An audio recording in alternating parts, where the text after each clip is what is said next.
l'espace de quelques épisodes, Régis est devenu le candidat le plus détesté de la nouvelle saison de Koh-Lanta sur TF1.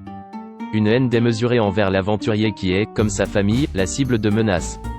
De quoi justifier une protection policière? Il en dit plus. De candidats transparents à cible à abattre. Régis, aventurier de la nouvelle saison de Koh-Lanta, attise depuis quelques semaines la haine de téléspectateurs qui s'expriment sur les réseaux sociaux. Mais cela ne s'arrête pas là puisqu'Oyeul est victime de menaces de mort et ses enfants sont également menacés des pires atrocités. De quoi faire réagir la police. Alors qu'une plainte avait d'ores et déjà été déposée par ALP, la société de production de Koh-Lanta, auprès du procureur de la République, Régis a lui aussi choisi de porter plainte en parallèle.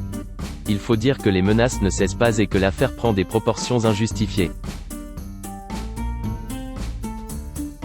L'aventurier est hors de lui. C'est intolérable et c'est un véritable drame à vivre au quotidien. Je n'ai pas sollicité de protection policière, mais les gendarmes sont au courant de la situation. Du coup, leurs rondes sont un peu plus fréquentes autour de mon domicile, a-t-il expliqué à Ciné Télé Revue.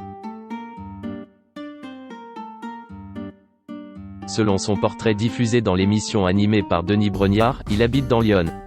Sur Google, des petits malins ont voulu s'en prendre à lui en abreuvant de commentaires négatifs la page de l'enseigne Igosport, à Thiais dans le Val-de-Marne. De quoi pousser la célèbre entreprise à réagir sur Twitter en révélant qu'il ne travaille plus dans ce magasin depuis plusieurs mois, tout en appelant à l'arrêt des menaces contre Régis. Les gens ont peut-être besoin d'avoir un méchant et c'est à moi de remplir ce rôle, n'a pas manqué d'ajouter le candidat.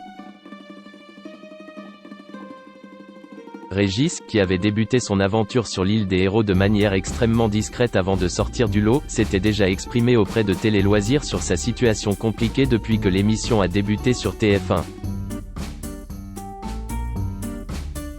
On peut me dire que je suis un traître, ça ne me pose aucun problème et cela fait partie du jeu. Dans 2 semaines, les gens seront passés à autre chose. En revanche, je reçois des menaces incitant à égorger et violer mes enfants, des appels à passage à tabac de mon fils de 12 ans en précisant le lieu de son collège, je ne l'accepterai jamais, confiait-il.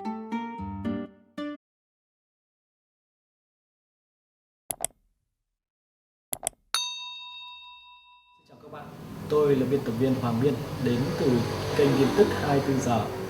Hôm nay chúng tôi hân hạnh đưa đến cho các bạn những tin tức mới nhất được cập nhật luôn liên tục cho các bạn những tin tức nóng hổi, tin tức thời sự trong nước và quốc tế. Rất mong quý vị quan tâm và ủng hộ cho kênh của chúng tôi để phát triển ngày một hơn. Và các bạn đừng quên like, share và support cho kênh của chúng tôi ngày càng phát triển. Xin chào tạm biệt và hẹn các bạn vào những bản tin tiếp theo.